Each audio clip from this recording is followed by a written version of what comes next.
大家好，欢迎回到鬼影档案馆。午夜3点，一个被许多人视为灵异事件的神秘时刻。据说，这是阴阳交界最薄弱的时间，灵体容易穿越至人间。而接下来要分享的5则故事，或许能让你对午夜3点的诡异传闻感到更真实。无人接听的电话。李小姐是个刚入职的夜班护士，供职于一间历史悠久的公立医院。医院的建筑陈旧，走廊的灯光总是昏黄，墙壁上有大片剥落的白漆，偶尔还能闻到潮湿的霉味。资深同事常开玩笑地说，这里的病房比病人还老，深夜里说不定能碰上以前的住客。李小姐不信这些传闻，但她对午夜班的工作充满恐惧，尤其是接近凌晨3点的时候，整栋大楼安静的只剩机器的滴答声。这天，她照例在值班室里看护病房监控，挂钟的指针缓慢滑向3点。叮铃铃，一阵电话铃声突兀地响起，李小姐被吓得差点将膝上的文件掉到地上。她心里咒骂自己太过敏感，伸手接起电话。喂，这里是护理站，请问有什么需要帮忙的？他的声音带着职业性的礼貌，但耳边传来的并不是病人或同事的回应，而是一阵断断续续的沙沙声，像是对方的话筒在摩擦什么东西。喂，请问是哪里？李小姐提高音量，再次询问。电话那头的杂音突然停下，取而代之的是一个低沉的呼吸声，慢慢的，像是压在她耳边吹气。接着传来一个女人的声音，沙哑幽冷。303房间，冷了。话音刚落，电话被挂断了。李小姐愣在原地，连忙翻开病房记录档案，查找303号房的病人资料。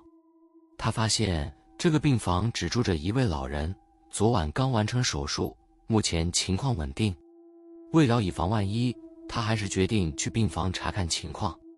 走到303房间门前时，她觉得走廊比平时更冷，冷得像冬天的冰窟。推开房门后，房内昏暗的灯光下，老人安静地躺在病床上，身上盖着被子，一动不动。老先生，您还好吗？李小姐小声问道。床上的老人没有回应。她走进床边，伸手拍了拍对方的肩膀，却触碰到冰冷僵硬的皮肤，老人已经失去生命迹象。最诡异的是，他注意到床边的电话机话筒微微摇晃，像是刚被人使用过。李小姐心跳如肋骨，急忙呼叫医生来处理。然而，检查后的医生脸色凝重地告诉她，老人的死亡时间大约是半小时前，也就是她接到电话的同一时间。当晚之后，李小姐请求调到白班，再也不敢独自值夜班。镜中的鬼影。阿辉是个普通的大学生，喜欢夜里熬夜打游戏。宿舍的室友因为课业压力大，晚上总是早早入睡，只有他一个人经常熬到凌晨。那天晚上，阿辉正对着荧幕激烈地操作键盘，耳边戴着耳机，完全沉浸在游戏世界中。他将目光从荧幕上移开时，发现时间已经是凌晨3点，房间里只剩他一人清醒。嘴巴钳得发苦，他起身走向浴室，准备洗把脸提神。浴室的灯光昏暗，镜子挂在水池正上方，镜框的边缘早已被潮气腐蚀得斑驳不堪。阿辉低头打开水龙头，冰冷的水拍打在脸上，让他瞬间清醒了些。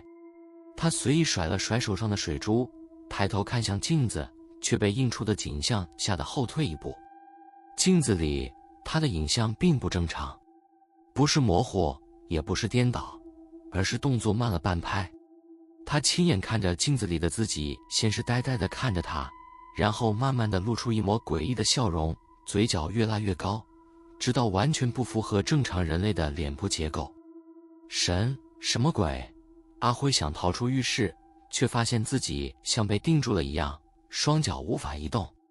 他只能眼睁睁看着镜中的影像向前靠近，那双眼睛里充满了阴冷，仿佛在嘲笑他无力的挣扎。你是谁？阿辉颤抖着问道，声音低得几乎听不见。镜中的影像张开嘴，但没有发出声音，只是缓缓地伸出一只苍白的手，似乎要穿过镜面抓住他。就在此时，浴室的灯忽然闪了几下，随即完全熄灭。阿辉猛地一晃神，发现自己已经瘫坐在浴室的地板上，镜子里恢复了正常，只映出了他的狼狈模样。他逃回房间后，整晚无法入睡，第二天就将那面镜子用布盖住，再也不敢碰它。废弃教堂的钟声。阿豪是个热衷于探索灵异地点的年轻人，喜欢在网络上分享自己的探险影片。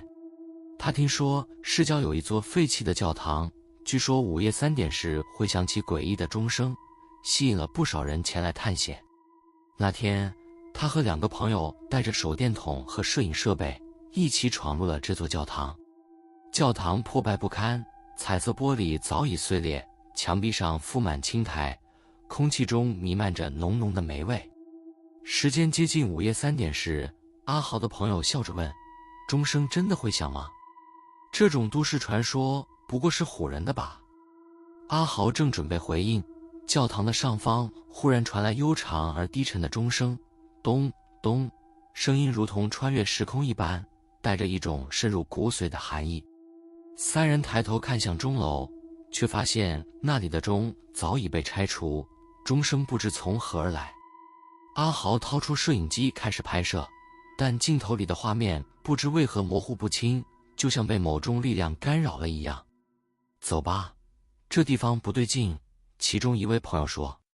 正当他们准备离开时，钟声忽然停了，教堂内变得死一般的寂静。就在这时，一个低沉的声音在耳边响起：“留下来，陪我。”3人愣住了，转头寻找声音的来源，却发现教堂的阴影处出现了一个模糊的人影。那人影慢慢地向他们靠近，似乎漂浮在空中，没有脚步声。阿豪意识到情况不对，连忙大喊：“快跑！”他们疯狂地逃出教堂，跑回车上时，阿豪才发现自己的手臂上多出了一道细长的抓痕，皮肤上残留着血痕，就像有人狠狠掐住过他。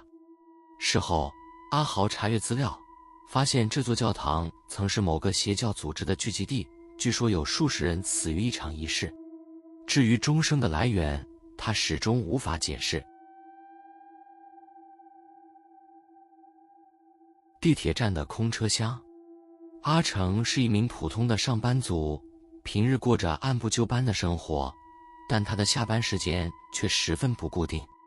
那天晚上，他因为加班错过了原本的末班车，只好赶着搭一班临时加开的地铁列车。地铁站里冷清的有些过分，只有几盏微弱的灯光勉强亮着。当列车驶进站台时，阿成发现这趟列车的外观很旧，车身上还有不少斑驳的刮痕。车门打开，他犹豫了一下，还是走了进去。车厢里空荡荡的，只有最前排靠窗的位置坐着一个人，低着头，像是在睡觉。他选了一个离那个人稍远的座位坐下，拿出手机滑动起来。几站过去，阿成偶尔抬起头，发现前排的乘客依然保持同样的姿势，甚至连头的位置都一点没变动。他突然有些不安，感觉这个人是不是病了，或者出了什么事。下一站停车时，车厢门打开，但依然没有人上车。阿成忍不住起身，准备靠近那个人看看情况。当他走到一半时，突然感觉到脚下的地板震动得不太正常，就像有人在他脚边轻轻敲击。他低头一看，却什么都没有。当他抬起头准备继续往前走时，却发现前排的乘客已经站了起来，但是那个人根本没有脸。阿成愣住了，他看见那个人的头部是光滑的皮肤，没有五官，没有头发，仿佛是一个被刻意抹去面貌的存在。而那个无脸人开始缓缓转向他，似乎要直视他的方向。啊！阿成惊声尖叫，慌乱之中退回自己的座位，却发现自己的座位上原本应该空无一物的地方，此时摆着一双破烂的布鞋，鞋子里面似乎还渗出了暗红色的液体。阿成不敢多想，疯狂地跑向下一节车厢。当他终于到达车厢尾端时，车门却被锁死，他只能绝望地回头，而车厢内的灯光忽然开始剧烈闪烁。最后他记得的是那双布鞋竟然自己动了起来，朝着他一步一步靠近。